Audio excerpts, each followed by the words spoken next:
जय Shivray everyone. तर आज आहे आमच्या आजीचा बर्थडे. सकाळपासून माझा लॉग बनवणं झालं नाही म्हणून आज केक कापायच्या वेळेस पहिले आम्ही गेलो ड्रेस आणण्यासाठी आणि आणले त्याच्या पसंतीचे केक.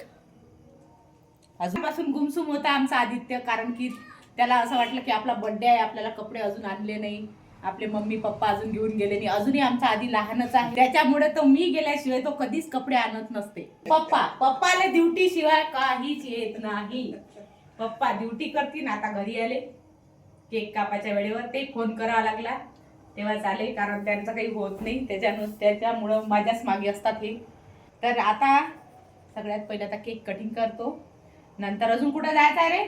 हॉटेलमध्ये जेवण करायचं आहे. त्याचं म्हणणं आहे की मम्मी तू तुझाच बर्थडे करत असतं, फक्त तुला तुझं हे राहते, उत्साह राहते, म्हणून आम्हाला आमचा कधी करतात, आम्हाला नाश्ता वगैरे काही पाहिजे नाही घरी, आम्हाला हॉटेलमध्ये घेऊन चल, म्हणून आता हॉटेलमध्ये घेऊन जाणार आहे त्याला जेवायला.